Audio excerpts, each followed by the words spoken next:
So hello and welcome back. How long's it been now, folks? It's been about, what, 34 days or something since the last vlog. And well, here we are, we're back in ALCHEMOTO workshop. I think the last vlog was, if most of you have seen that, was on the sissy bar modification. As you can see, we fitted that to the bike. Over the moon with that. Absolutely works perfectly. We've got the pad off that at the moment because we're going to have some detail work done to that as well. And with the other seat that goes on here for when we do the pillion, because of course we're going to do some riding with the better half this year as well and get them up on the channel. But news. So obviously most of the world's been in lockdown. You can't escape that news, can you? With the UK now, the lockdown restrictions have been listed as from Wednesday. It is now currently Thursday evening. And unfortunately I've been working for the last 4 weeks full time, so not had a chance to get out on the bike yet, but I promise you guys we are out on Saturday with the cameras. So back to some riding vlogs. As promised, if some of you have seen the promo picture on Facebook, ALCHEMOTO, and on Instagram. So please follow me on Instagram and ALCHEMOTO on Facebook if you haven't done so already. But tonight's vlog, what we're going to do, now when I should have done this when the tank was off and done, but I was never happy with the wire tuck that was done on this bike. Now, it's quite neat. I did the coil relocation, we took the plastic off, but never went for the tank lift. For one, it upsets the fuel range on the fuel gauge if you've got that system fitted on your Sporty, which I have with a digital speedo tachometer, and I found it upset the fuel gauge around about 15-20 miles, so no, not good, but I wasn't one for the look anyway. With the look I have, with a standard 2-inch risers, the tank in the standard position fits perfectly with the risers, which is how I like it. But what we did is, when you remove the plastic to do the wire tuck and do the coil relocation, which the bracket I did make myself, you have to follow the lines under the tank and then come out round here. We'll show you a little bit closer in a minute. But you lose the spiral wrap, which is genuine from the factory, which you can just see on this edge of the bike here at the side of the seat. I'm going to take off the tape that's been previously wrapped, or maybe just go over it, and neaten up the front of the tank. So I'll just bring you closer and show you a better view, and then we'll know what we're going to do this evening.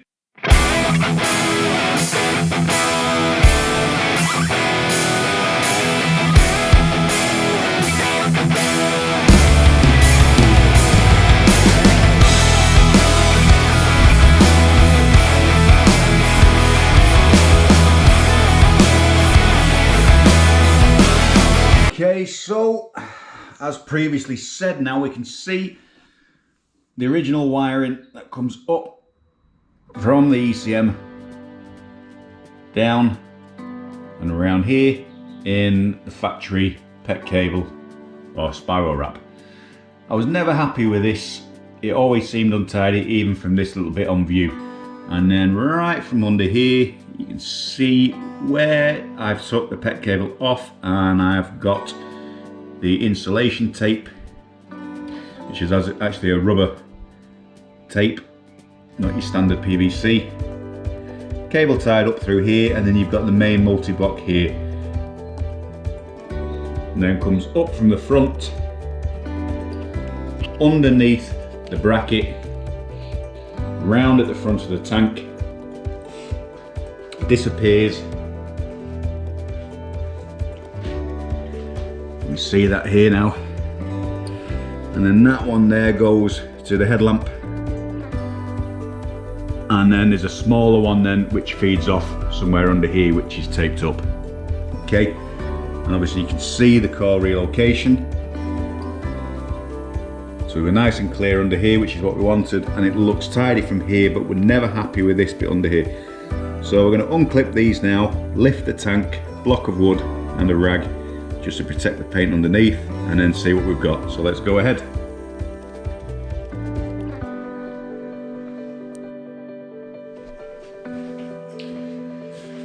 Okay, so it's basically, if you've never taken a tank off before, it's just your front bolt out from here, loosen off the back one, and then, as you can see, nice and safe, small block of wood and a sponge underneath, and that's not going nowhere.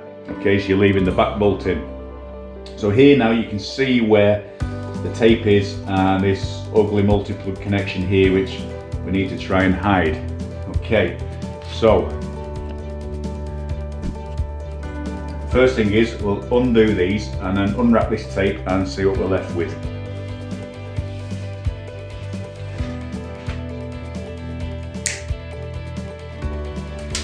And again, make sure for when you've finished the project that you've got some spare cable ties to tie everything back.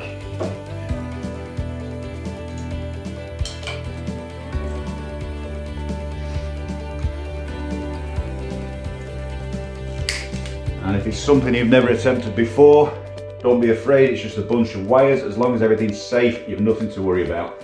It's only plugs.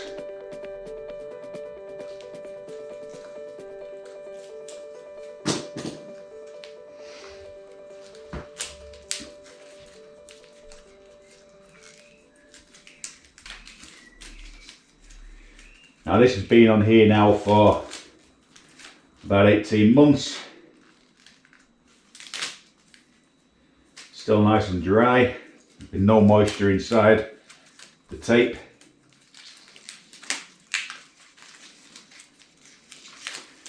And now we're starting to unmask the multitude of wires that make your bike work, which is a little bit more difficult to cut. Just be careful now. If you use an X-Acto knife, that blade's a little bit blunt, and always cut up if you're cutting tape into a loom, and that way you're not going to score your wiring. Okay, so when you've got all the tape off, the interesting thing now is you can start to split this up. So this is all what goes down to the front of the headlamp and so forth, which is all from your bar controls, etc. And so that's that lot up there, and then you've got another small plug here, so this part of the loom, which goes down to your O2 sensors and some other bits and pieces on your bike. So we're going to tuck that one out of the way there for a minute. You need to split it up because you've got this too from the main loom that splits into these two, and the heavy bulk of the wires are the ones that you're trying to hide under there with these big plugs. Okay, you do have some space under the tank, but when it sits down on the top tube, it tends to compress not enough, and you can't get the bolt through from the tank unless you've got a tank lift. Hence why people say, has anyone ever done the wire tuck without the tank lift? So this is what we're trying to do now, is tidy things up and get rid of some of this bulk and neaten it up.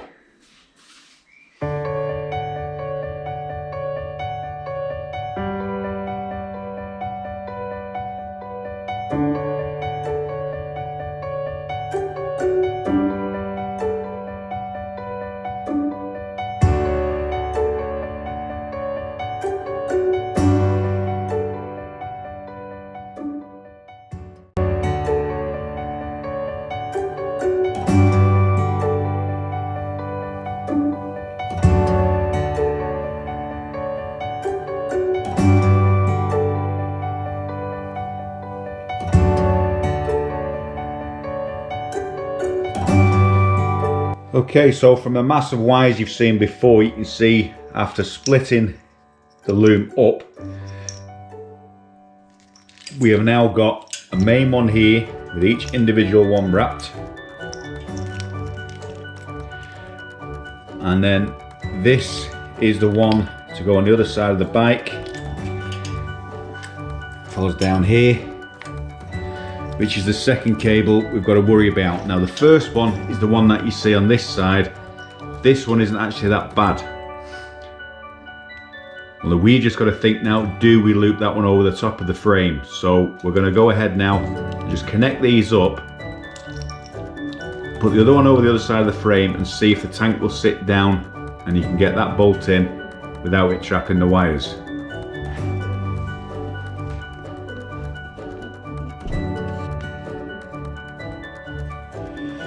Right folks, so we've got the tank bolted back down. We've left the plug on. We've double wrapped where the tape goes around from there. As you can see from the front piece here,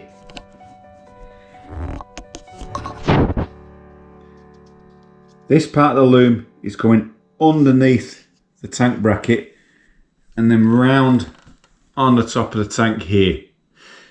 Okay, and that's the one that feeds the headlamp, indicators and switchgear. The second part of the cable wobbling at the back here, which is all those plugs we took off earlier, that just goes back in its original place. The plug has been taped, but it's quite neat. And if you look now, that will actually tie to the frame and leave us with quite a nice flat gap underneath. It's not protruding like it was before.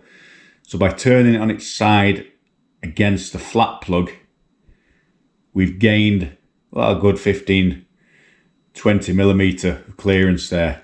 So with that now tied to there, that I can safely say is a lot tidier than what it was before. So we'll put the cable ties on that now and then see how she looks.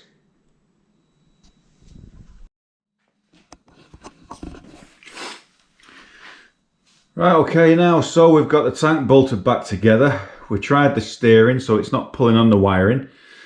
And I think now that's cable tied underneath. We've had to lift the tank to put the cable ties back underneath the top tube.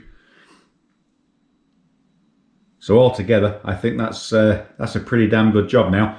So we've not had to take the plug off. If you take the plug off, of course, you're going to lose a little bit more of this here.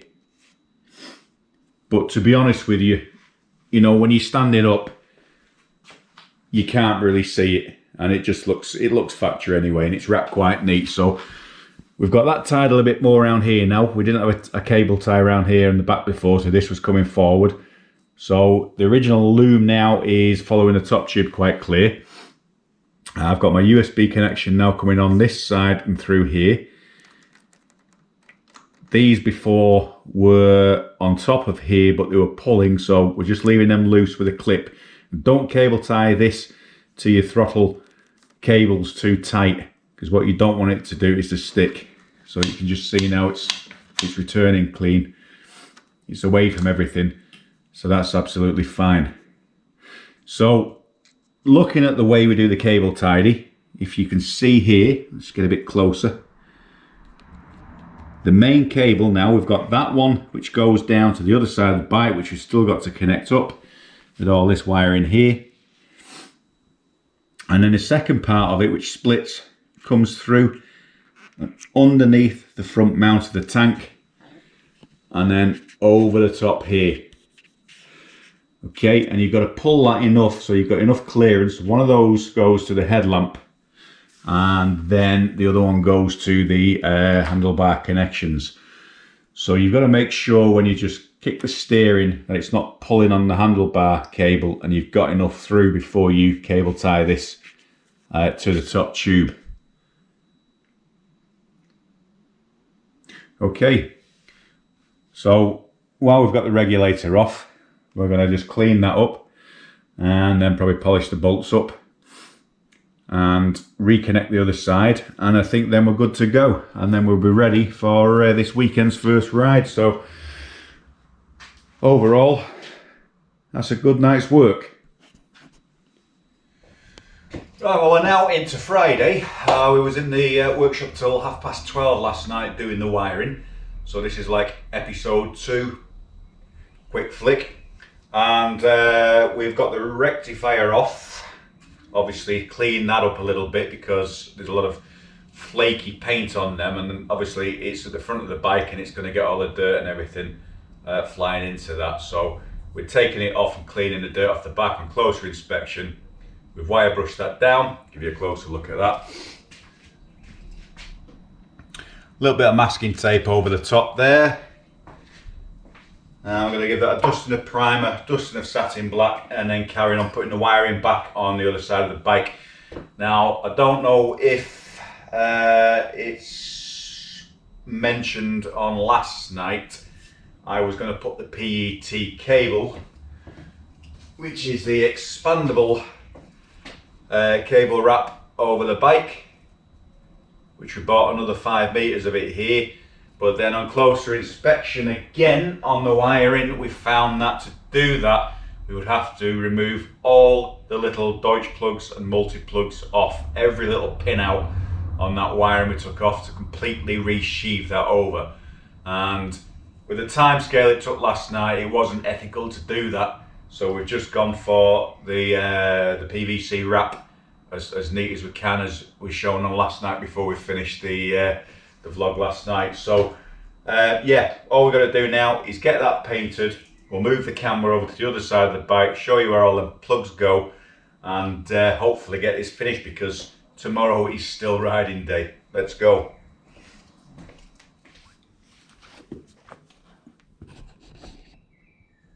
Okay, so coming around this side of the bike now, you can see where we took the loom off earlier and pull that through.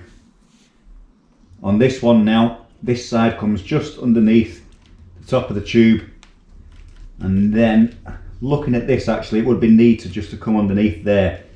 So I think what we'll do is we'll pass all of this cabling back through the one which goes up towards the handlebar accessories. A bit fiddly this one now.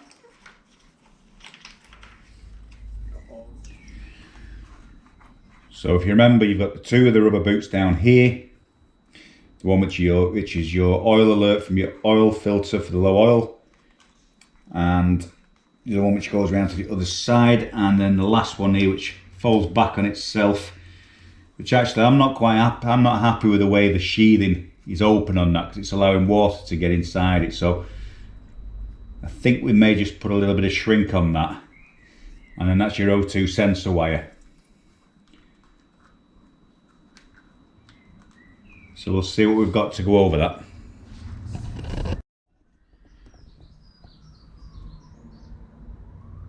That's a lot better than it was before. So now we know there's not going to be any water comes down on the inside from here. The heat shrink's got that nice and tight. So we're fully protected, and that's a lot neater, so happy with that. Okay, so everything's looking good now. We've got the wiring tied up on the opposite side of the bike. Everything's cable tied underneath. The rectifier now has been painted, so we're just going to fit that with the polished bolts. Pop the seat back on, side cover back on, and then switch it on and see everything's okay.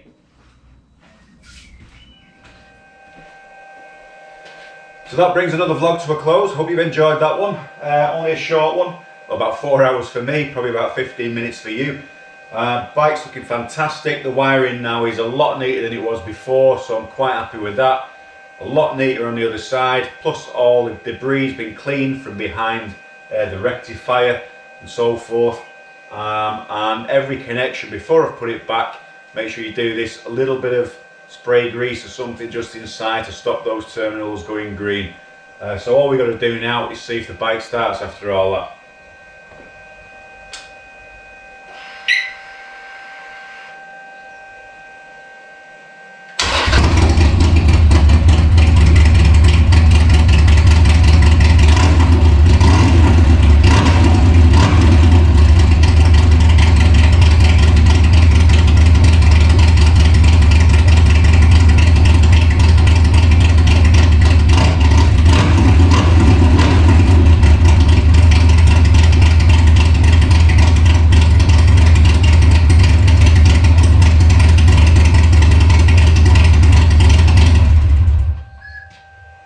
Okay, so the bike starts, it runs, there's no lights or anything on the dashboard telling me there's a problem at the moment, so things are looking good. So, wherever you are in the world right now, hope you're all staying well in the light of things, and we are back on the road again, so look forward to the riding vlogs on ALCHEMOTO channel. Thanks for watching, see you later.